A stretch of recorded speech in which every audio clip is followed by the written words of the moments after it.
नमस्कार। हिंदी कक्षा में आपका हार्दिक स्वागत और अभिनंदन। प्यारे बच्चों, अब आपकी परीक्षा में 2 ही दिन बाकी हैं, तो मैं आपके लिए एक और सैम्पल पेपर लेकर आई हूँ। यहाँ पर पार्ट 2 का सैम्पल पेपर हम डिस्कस करेंगे। आपको किस प्रकार से उत्तर लिखना है वो सब चीज़ें मैं यहाँ पर आपको दिखाऊंगी। पहला प्रश्न मैंने जैसा बताया था आपको कि प्रश्न संख्या 1 से लेकर 16 तक 1 अंक के प्रश्न हैं कि जिनका उत्तर आपको एक पंक्ति या एक शब्द में देना है। प्रश्न संख्या 17 से लेकर 40 तक बहुविकल्पी प्रश्न दिए गए हैं। तो चलिए जल्दी से हम शुरू करते हैं।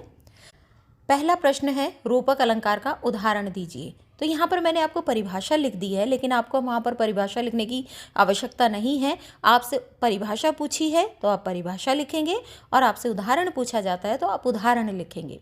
जैसे आप यहाँ पर सिर्फ ये लिख देंगे कि मैया मैं तो चंद्र खिलौना ले हूँ, इतना लिख देंगे तो भी आपको अंक मिलेंगे। लेकिन आप इसकी एक बार परिभाषा भी समझ लीजिए। जहाँ गुण की अत्यंत समानता के कारण उपमेय में ही उपमान का अभेद आरोप कर दिया गया हो, वहाँ रूपक अलंकार है। मैया मैं तो चंद्र खिलौना ले हूँ कि बच्चा जिद करता है अपनी माँ से कि माँ मैं तो चांद रूपी खिलौना ही लूँगा, कि चांद को ही उसने खिलौने का रूप मान लिया है। दूसरा प्रश्न है, मेघ आए बड़े बंठन के पंक्ति में कौन सा अलंकार है? यहाँ पर मानवीकरण अलंकार है, क्योंकि यहाँ पर मेघ को मानवीय क्रियाओं के आधार पर दर्शाया गया है। पीतांबर विग्रह करके समास का नाम लिखिए। पीत है अंबर जिसका।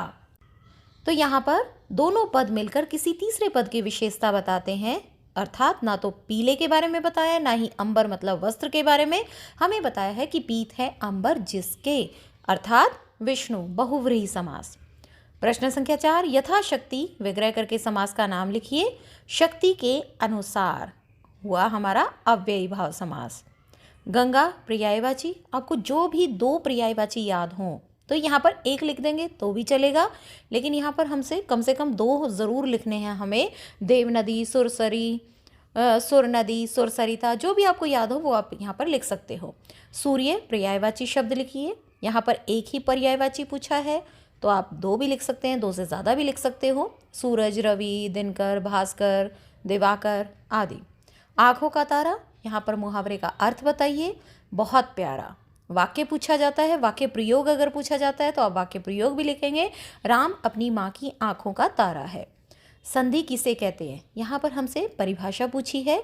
2 निकटतम वर्णों के मेल से उत्पन्न विकार को संधि कहते हैं। प्रत्येक, संधि विच्छेद कीजिए। प्रति जमा में एक, तो यहाँ पर नियम क्या कहता है यर्ण संधि का कि ई जो है य में परिवर्तित हो जाएगा और त जो है स्वर रहित हो जाएगा। तो त यहाँ पर देखिए शब्द में भी स्वर रहित है और यह ई जो है य में परिवर्तित हुआ, य में एक ही मात्रा लगी तो बना प्रत्येक। राजा जमा में ऋषि, संधि कीजिए, ये हो गया राजर्षि।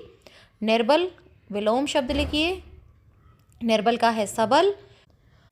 उपस्थित विलोम शब्द लिखिए, उपस्थित का होगा अनुपस्थित। अनु उपसर्ग लगाकर शब्द रचना कीजिए। तो आप कोई भी, जैसे कि ऊपर देखा हमने अनुपस्थित, आप इसे भी लिख सकते हैं। अनुकरण, जो भी शब्द आपको याद हो आप उसे लिख सकते हैं। प्रश्न संख्या 14 है, प्रतिदिन, प्रतिवर्ष, प्रत्येक, उपसर्ग बताइए। यहाँ पर आपसे इतने सारे शब्द नहीं पूछे जाएंगे, आपसे एक शब्द पूछा जाएगा और ये पूछा जाएगा कि इसमें उपसर्ग बताइए, वह मूल शब्द को अलग कीजिए। तो यहाँ पर मैंने आपको तीनों उदाहरण के तौर पर लिख दिए हैं, तो इनमें तीनों में ही प्रति उपसर्ग है। प्रति दिन, प्रति वर्ष, प्रति जमा में एक, प्रत्येक, तो प्रति उपसर्ग है तीनों में। प्रश्न संख्या 15 है, आई प्रत्यय लगाकर शब्द रचना कीजिए। लड़ाई, बड़ाई, खटाई आदि। प्रश्न संख्या 16 है, बुढ़ापा प्रत्यय छाटिए। आपा प्रत्यय है इसमें, बूढ़ा जमा में आपा प्रत्यय। अब प्रश्न संख्या 17 से लेकर 40 तक आपको बहुविकल्पी प्रश्न दिए जाएंगे, जिनके उत्तर आपको उत्तर पुस्तिका में लिखने हैं। योग का संदेश गोपियों को कैसा लगा? योग का संदेश गोपियों को कड़वी ककड़ी के जैसा लगा।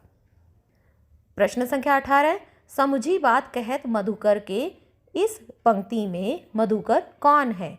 तो यहाँ पर मधुकर शब्द प्रयोग किया है उद्धव के लिए। प्रश्न संख्या 19, गोपियों के अनुसार श्री कृष्ण क्या पढ़ आए हैं? काव्य पंक्ति है, हरि है राजनीति पढ़ी आए, मतलब हरि ने राजनीति पढ़ ली है, तो सही जवाब होगा राजनीति। प्रश्न संख्या 20, राम लक्ष्मण परशुराम संवाद काव्यांश किस पुस्तक से लिया गया है? तो इसका सही जवाब है रामचरितमानस। राम लक्ष्मण परशुराम संवाद काव्यांश कौन से कांड से लिया गया है? तो ये बाल कांड से लिया गया है। प्रश्न संख्या 22, कोटि कुलिस सम बचनु तुम्हारा, इस पंक्ति में कौन सा अलंकार है? सम आ गया तो पंक्ति का अर्थ समझिए। कोटि कुलिस करोड़ों वज्रों के समान ही तुम्हारा वचन है। तो ये काव्यांश कहा गया है लक्ष्मण के द्वारा, और किसको कहा गया है?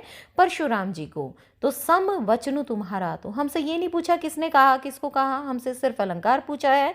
तो हम इस अलंकार लिखेंगे उपमा अलंकार। जुनहाई शब्द का क्या अर्थ है? जुनहाई शब्द का अर्थ होता है चांदनी। प्रश्न संख्या 24, मंद हंसी मुख चंद्र जुनहाई, तो यहाँ पर जुनहाई का क्या अर्थ है? जुनहाई का अर्थ होता है चांदनी। प्रश्न संख्या 25, केकी कीर कौन है? केकी का अर्थ होता है मोर, कीर का मतलब होता है तोता। कई बार आपसे पंक्ति पूछी जाएगी तो उस पंक्ति में केकी का अर्थ बताइए, उस पंक्ति में कीर का अर्थ बताइए, तो अलग अलग है, लेकिन आप इसको इकट्ठा याद कीजिए, मोर और तोता, तभी आपको याद हो पाएंगी चीज़ें। प्रश्न संख्या 26, पवन झुलावे केकी कीर बतरावे, जैसे मैंने आपको पहले अभी बताया आपको कि आपसे एक पंक्ति दे दी जाएगी और उसमें अलग अलग अर्थ पूछा जाएगा। तो केकी का अर्थ होता है मोर। श्री कृष्ण ने किरीट कहाँ पहना है? तो आपको किरीट पता होना चाहिए। किरीट का अर्थ होता है मुकुट, और मुकुट कहाँ पहनते हैं? सिर पर पहनते हैं। तो सही जवाब होगा सिर पर। धाराधर का क्या अर्थ है? धाराधर का अर्थ होता है बादल।